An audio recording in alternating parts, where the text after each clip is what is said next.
I do. Excellent. Oh, brilliant. Um, all right. So welcome to the new episode of the UK Festival podcast. I'm Tim. I'm talking to Kev from Fueled by Cider, who I'm going to be asking questions about basically how to put on a party. Ah, we love putting on a party. So, like, all right, I'll basically clue you in on what I'm planning just a bit. So my dad, we're moving out of my dad's house, and my mum recently passed away, which is very sad, but we want to raise money to fund the hospice she was in. So it's essentially a sort of charity gig. Um, but my dad says I can use the garden for it, which gives me potential to do some quite interesting stuff. I'm thinking maybe 200 people, but I'm not quite sure on numbers yet.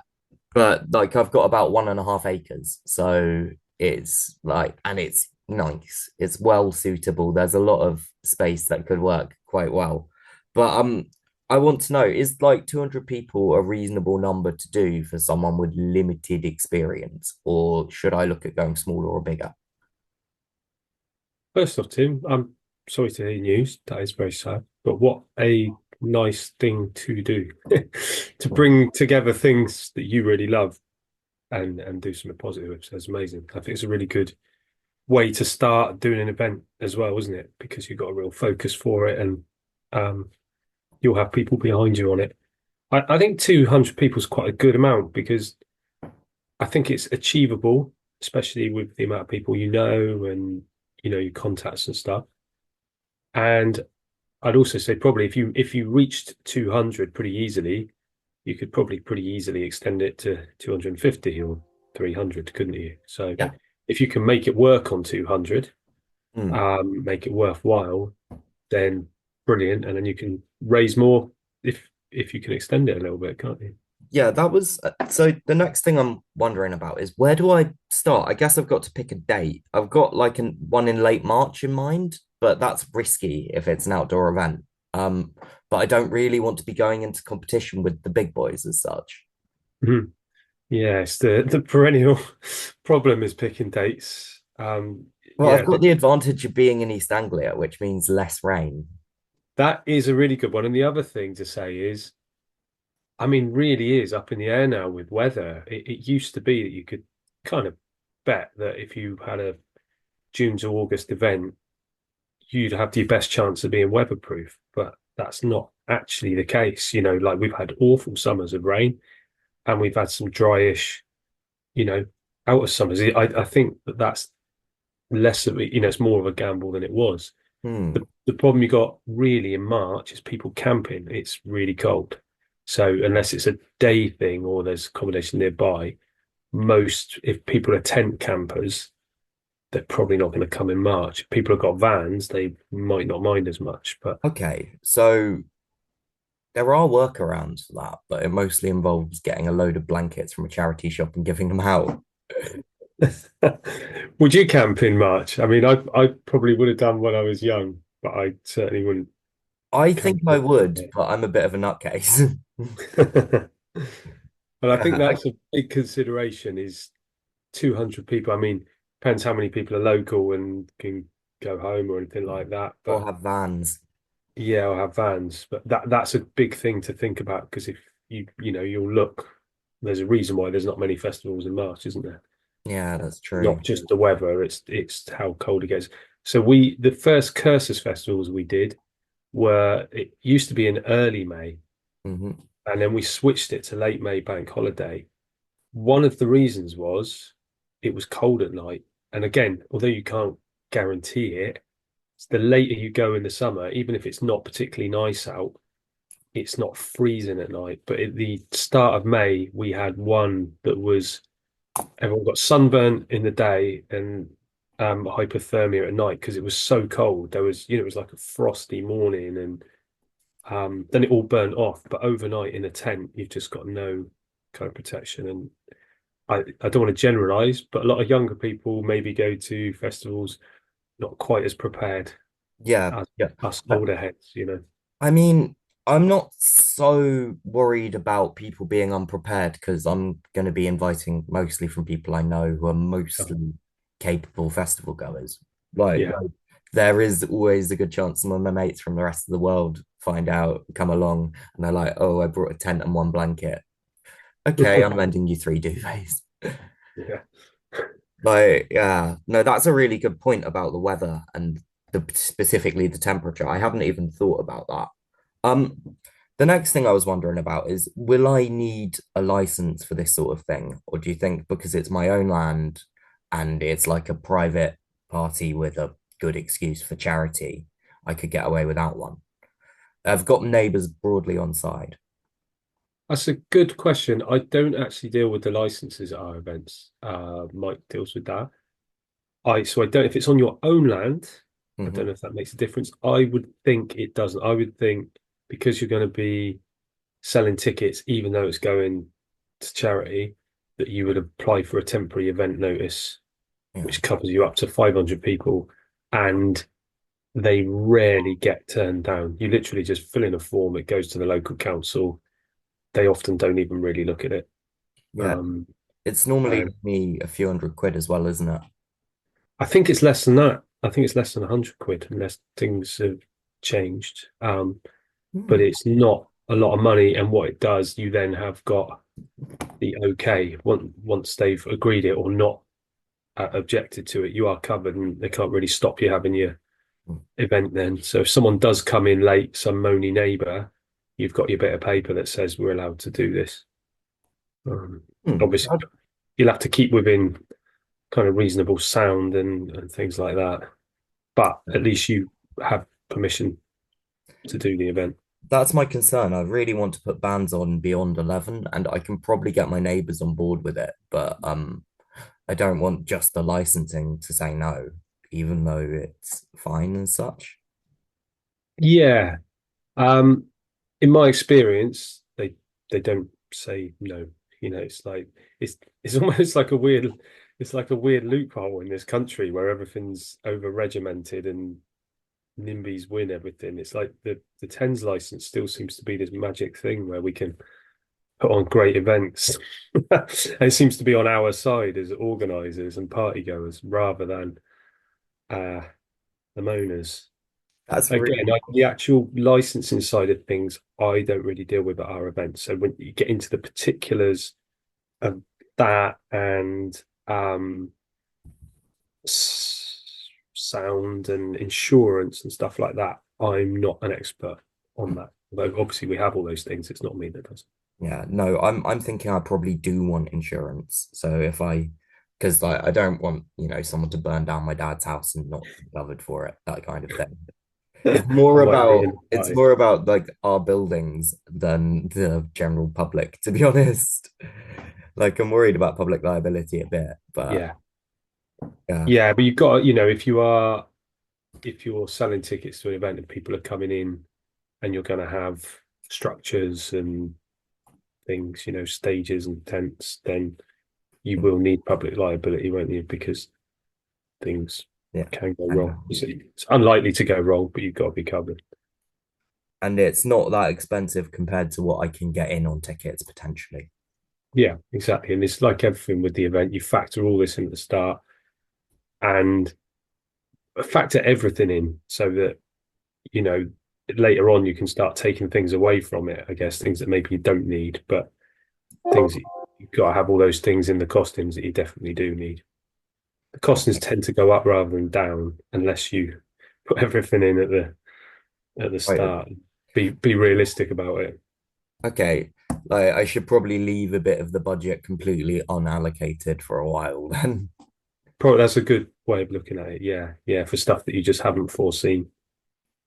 Is doing a bar worth the hassle? Yes, yes. Absolutely, yeah.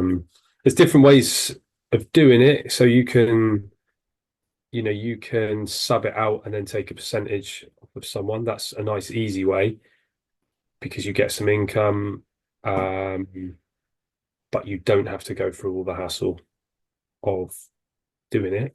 For a 200 cap venue, do you think I could get that? Like someone's doing it for their profit, their take. Yeah, definitely. They're definitely. I mean, again, you look locally. I bet there's people that advertise that they run bars, or you could speak to a local pub. Sometimes pubs do a little, they're used to putting on an outside bar. There's various different ways of doing it. I guess, for us, we run the bars at our festival. That's what makes them viable Hmm. because we're small. If you did it all on tickets, you wouldn't be able to do that unless you just didn't have the lineups that we put on. We have to have a bar, and we fully run our bars Hmm. to make it viable. Is it a Uh, bit, so you need someone with a personal license to do that, don't you? yeah, you need a personal license to run the bar. Again, so that when I say we run it all, we do, but that's because we own um, lots of kit. Hmm. So which you don't, so it's different, isn't it? So I guess it's about you getting the best deal from someone coming in I mean, I to run it don't for you. necessarily, I mean, the kit can be old smartphones and tins, though, can't it? Yeah, that again, that's another way of doing it. So if it's especially a first go event, it doesn't have to be an all singing, all dancing bar. You can run a can and bottle bar. You don't do draft, box cider or boxed. You can get boxed beer. Boxed beer is Oh. good. It's as good. Um, yeah, set up a tent and some sturdy tables for the bar, Hmm. and that is all possible. Yeah, but yeah, you do need someone with a license. Okay, I'll have a look around and see who I can think of. Um, but it's the main profit organ for Cursus and Outsider then. Yeah, I mean, well, basically with tickets and bar, that makes it viable. Hmm. The big difference you got is that you've got the land. Hmm. That takes your big cost out. So, for an event that doesn't own its own land, that's a huge cost as you've got to hire the land off of someone. So you've taken that bit out of the equation, I was which is hoping to put that saving into ticket price, to be honest, which is yeah, sort of the next place I want to go for. If I'm getting like, maybe 10,000 listeners on Spotify band as headliner, if I'm lucky, um, like, and 2 nights, how much do you think I can reasonably charge? Like, that's a that's a it's impossible. Well, not an impossible question, but I feel like there's every kind of festival out there. hmm, There's because festivals that seem to charge hardly any money for good lineups, yeah, what I'm and there's other comparing festivals to that charge loads for small lineups. is the Rising, right? Which managed to do a 50 quid ticket for like Dub Pistols and Bob Vylan, which Yeah, is absolutely jaw-dropping. yeah. Like they I mean, I think they're bearded theory people working undercover because they're not Right. allowed to have another festival at the moment. But Okay. like that's just a rumor. You didn't hear it from me. But yeah, even so, that's like I wouldn't have thought I can go above 50 quid when I'm not promising anything like Bob Vylan or the Dub Pistols. Yeah. Again, it's so many different variables. It's no science to it really. And what you're doing, like a lot of events, you start out, you're kind of pulling in people probably that and you can rely on to actually come to the event. And Hopefully. so if you or another of my friends was saying, "Oh, I'm putting on this event, it's 50 quid for a weekend. I've got some bands, I'm raising money, because in my dad's memory and stuff." I'd go, "Do you know what? 50 quid, that what a brilliant thing. Let's go and do that if I can afford it. Okay. That's 2 nights. Is it 2 nights? I hope to do 2 nights, yeah. Yeah. So 2 nights for 25 quid. Yeah, there's a reasonable main band and then some other bands. That's good value, isn't it? Yeah, That's by my better eyes value it than, is. if you go into Bristol and watch some bands you don't really know, now you're paying like 10, 12 quid to go and watch a band, a couple of supports. But this is outdoors, it's raising money, it's Hmm.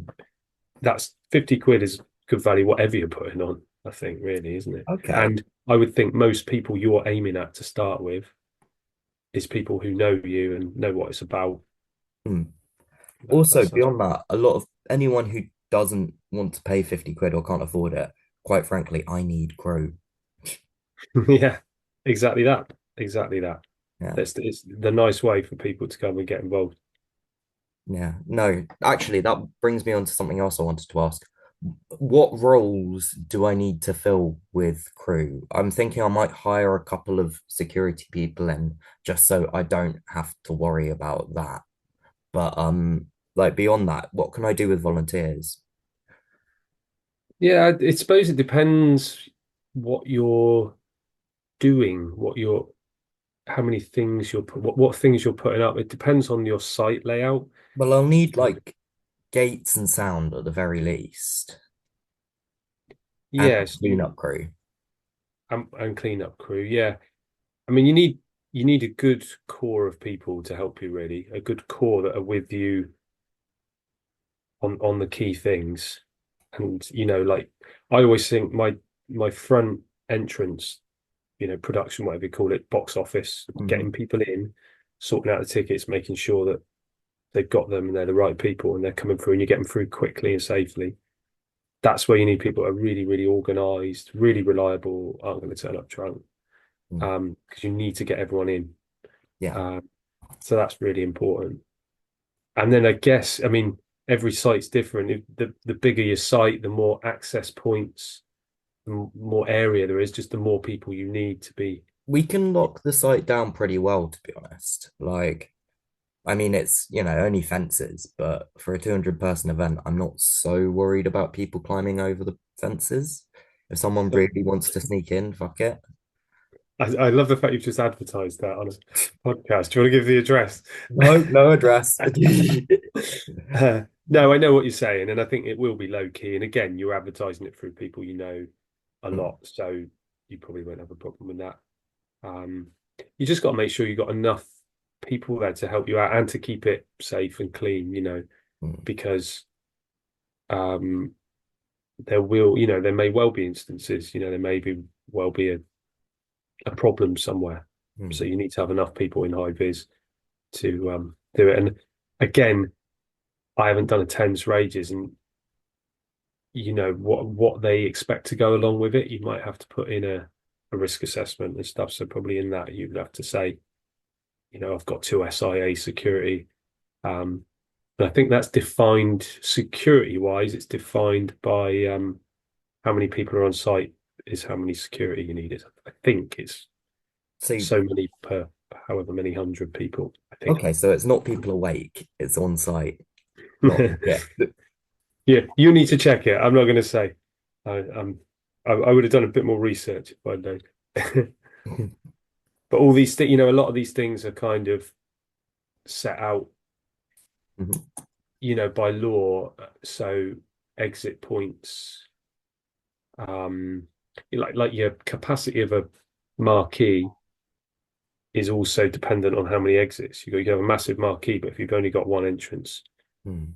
exit, it reduces how many people you can have because you've got to be able to get everyone out of the marquee in a certain amount of time. So these are all things you'll have to look at.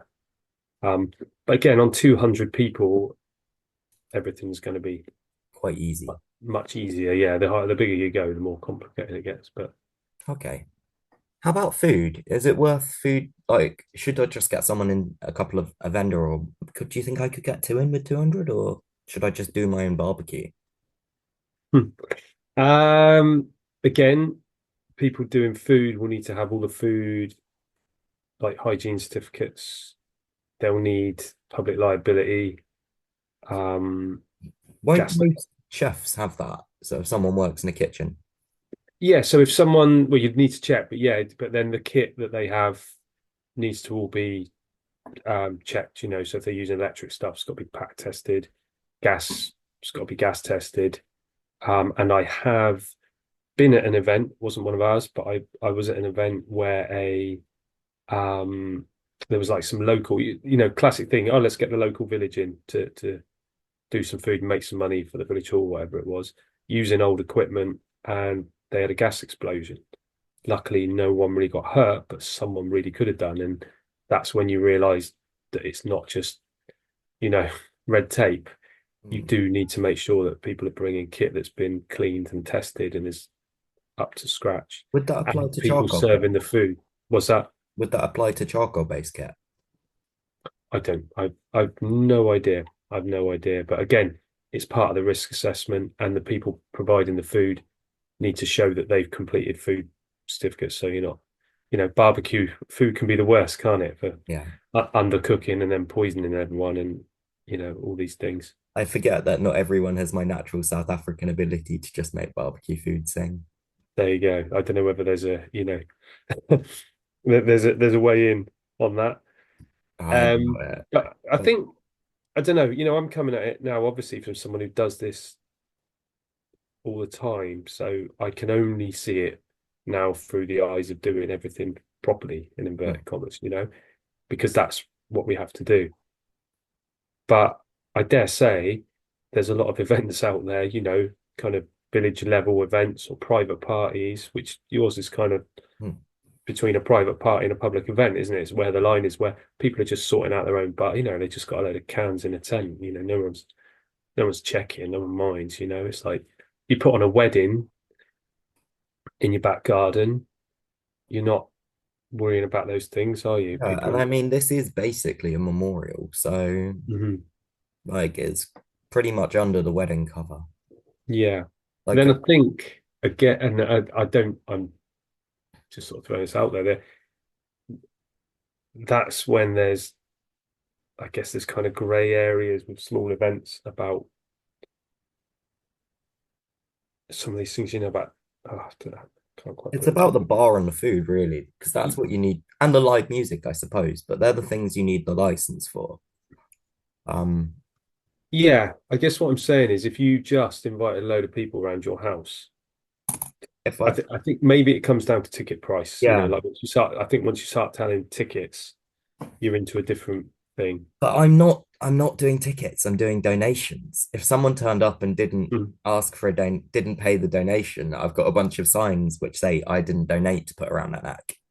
Yeah, I mean, this is all stuff to look at, but I'm not the right person to ask really because I don't deal with the licensing side of things. So I guess what I'm saying is that there are lots of models out there, and especially in smaller events, a lot of people start, so what's that really famous festival that started out in someone's back garden as a charity No event? stock, no stock. Yeah, there you go. And I wonder how, Maybe I how should talk to above Nods. board that. Yeah, yeah. I mean, that's the sort of that would be a really interesting interview, wouldn't it? Well, I've already About spoken to his daughter Ella. uh, I did that when I heard Nostock was going to close down.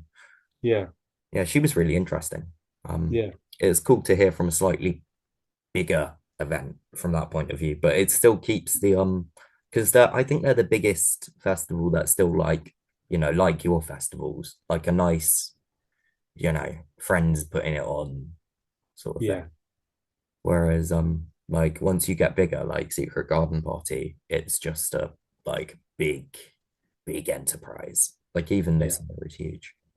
And yeah, like, it feels more corporate in a way that yeah, Nostock doesn't.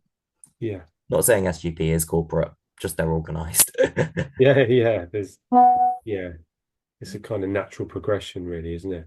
Mm. And then on the other end of things, quite often you probably see more than me because you're dealing with lots of festivals, but there's loads and loads of little festivals that start up charity based, raising money for something specific for some particular reason that do start in a back garden or, you know, the village green. And they're probably worth speaking to some of those about how they run their bars and things like that because they Mm. are different from us.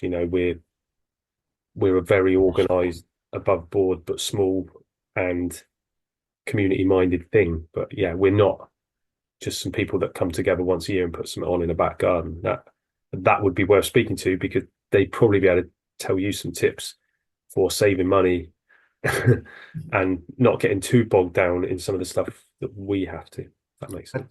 I like the idea of doing it above board just as the practice for it, because so I know how to do it properly in future. Yeah, good point. And I didn't mean not doing it. I don't mean if you need a license, not getting one. Yeah. But I think understanding where the grey areas are, and there probably are ways of doing things which are easier and cheaper, um, which you're with 200 people are probably perfectly reasonable. Whereas if you ask someone like us that's dealing with bigger and very much ticketed, non-charity based, we have to do things, you know, everyone's got to do things above board, but there's but people look at you. Yeah, but there's just more we have to do because we got more people, we're on other people's lands, we got more caterers on site. So we there aren't really any grey areas for us. Mm, But if I was putting on a party in my back garden, I wouldn't be doing all the things that I do with Fuel by Cider. And yeah, you're somewhere between the two, I think. yeah. Um, so speaking of grey areas, how much do you think I could get away with just offering people fuel like to perform because it's a charity show? Or do you think I need to be wheeling out how much is this band worth? Like guesswork magic. Really up to you. Again, the thing to bear in mind is every event does its thing differently. It really does. So, there's plenty of small events out there that ask acts to play for nothing or just for fuel. Mm, There's plenty of small events that pay the bands a reasonable rate or the going rate and then just make less money. Everything's possible. And I don't think, coming from it as a performer, mm. I'd say you're just going to greatly reduce how many acts you can get in if you're not offering to pay. Okay. Um, uh, and then, you know, is anyone else being paid at the event is always a question, I think, for performers. So this you speak to other performers, and a lot of people have the same thing that you go to an event, a charity event, and then you play for next to nothing as a performer, and then you realise that the bar has been outsourced and all the bar staff are being paid. Mm, The sound engineer and crew are being paid, security are being paid because they're all seen as some kind of professionals, but as a performer, you're not. mm. So Okay. that will reduce the amount. But then again, If no one's being paid, then it's almost easier.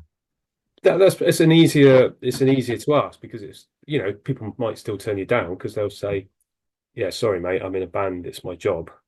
But at least you're offering um consistency and kind of equality above the board.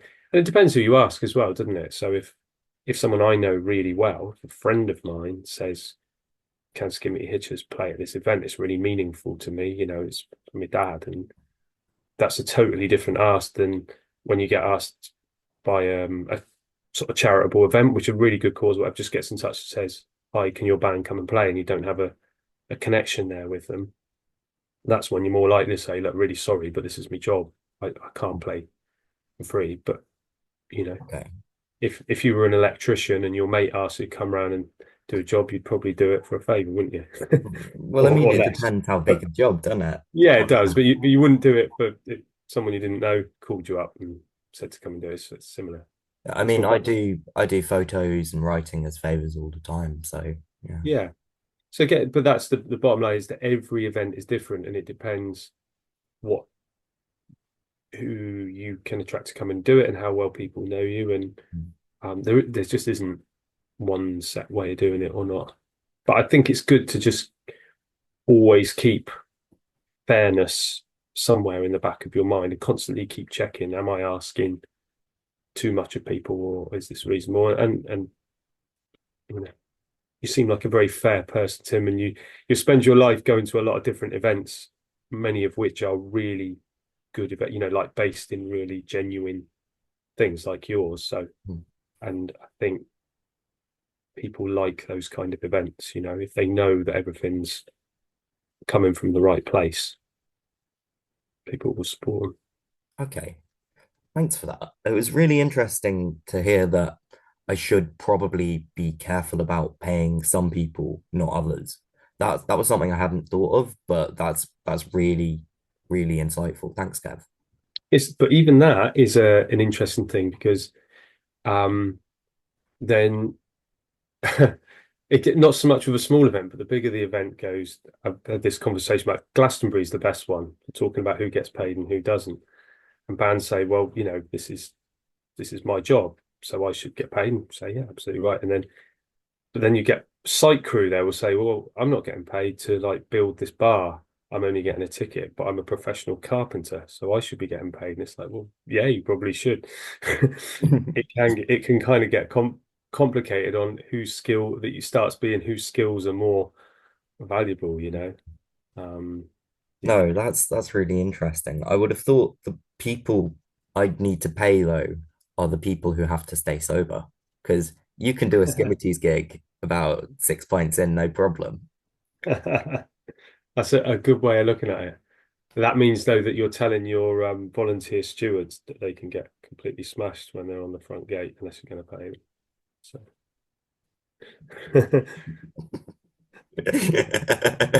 Yeah, maybe that is a problem. Maybe I should say keep yourselves fairly sensible.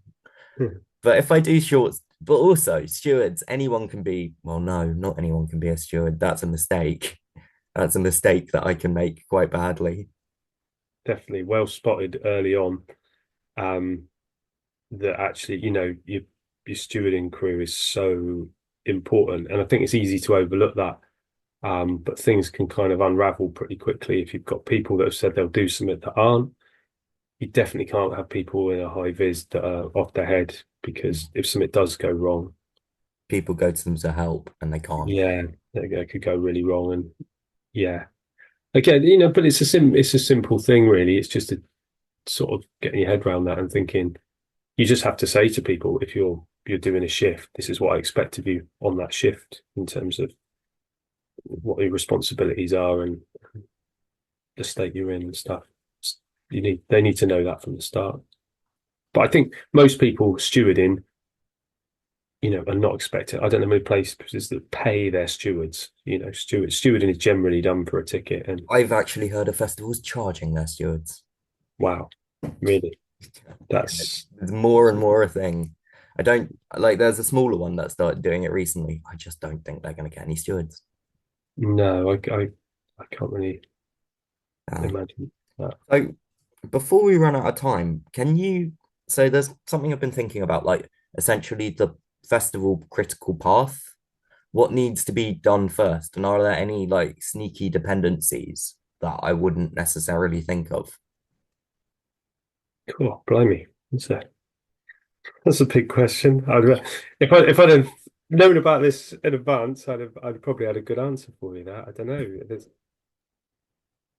There's so many things to think about. I mean, I guess the most important thing is that your location is safe and accessible and secure. And it's, whatever else happens at your event, the people that come got to be to come into somewhere where everyone's safe to be, So access to the site and exits and risk assessments to me are the most important thing. Um, Again, if you were just putting a party on in your back garden, you don't go through all that thinking, And do a you? lot You of just it's sorted because it's a party in my back garden. I've got Mhm. a full house worth of resources here. So a Yeah. lot of the problems that would emerge doing something in the field aren't problems because I can just go inside and get first aid kit Uh-huh. and make a phone call and it's fine. Yeah. Yeah. Well, that is definitely a good thing. Um, Again, I can only now come at it from the head of putting on a sort Ego. of pay an entrance event. Hmm. Um, I've never actually just put on something in a back garden and then it's grown from that. Even when we started and it was very small, we were still on someone else's land, putting up structures for people to buy a ticket to come in. So it's quite different from just a house party. Plenty of people have a giant house party with a big garden and it goes on all night. They're not getting a tens, are they? And they'll have a band on. Yeah. It's I guess where you deciding how near to either of those things you are, isn't it? Well, it's just I want it to be self-funding because that's the obvious requirement to make it even slightly sustainable. Because like if I just blow 10 grand on having a party, then well that kind of that's me stuffed, you know? Yeah, definitely. If it's something you want to carry on, Mm, then it's best to start like you are by thinking of it in terms of a proper event, mm, and that will make it easier in the future. So yeah, mm. you got to put in a bit more work at the start, but then a couple of years down the line, you've done all that. Whereas if you start by just a party and just have a load of people and you don't really think about these things, if you want to do it again, you are going to have to start thinking about it. And also, if you don't want to annoy the neighbours or the council, or whoever it is, you might as well start off doing it properly. If you're doing it as a one-off, it doesn't matter, does it? But Well, if it's you a want one-off on this location, so right, so maybe I should. yeah, I want to keep the name. yeah, yeah. I think that there really are. There's just endless ways of running an event, and this. I mean, this is a really great way to do an interview. Really, is just to ask someone, and then I think if you asked three, four, five event organizers that do different events, including definitely one that's doing something at that kind of size and that ethos, be interesting to look at the answers you get, and you probably find that I'm sure there'd be some commonalities in there. I would imagine something like having really good crew. Everyone would say that. Yeah. But in terms of how you run your bar, how you do your ticketing, it's going to be different depending on who you speak to. Thanks for chatting. This has been amazing, Kev. You've really helped me get a few insights I would have absolutely missed. Great, thanks. And yeah, it's nice to do, this for anyone listening out there. This has been completely unplanned. I didn't know I was going to be doing this, a Sorry, podcast. I kind of jumped it on you. Yeah, but that's great. And actually, it's good to do it like that. And um, yeah, so it's been good for me to think it without having time to, think it all through in advance. But I definitely encourage you to do it, Tim. So we've got 1 minute left on the recording. I think now's probably the best opportunity for you to shout out Incider. Incider Festival, Yeah. 31st of January to 2nd of February. It's indoors. It's warm. There's a swimming pool and loads of bands. And you get your food and your accommodation included in your ticket price. I'm very excited. Brilliant. Thanks so much, man. It's been a real pleasure. Great. Thanks, Tim. And yeah, I'm looking forward to see how it progresses. I'll invite you when I've got something ready. Great. I'm there. Thanks so much, Kev. All right, Cheers, speak to you Tim. soon. Bye. All right. Bye-bye.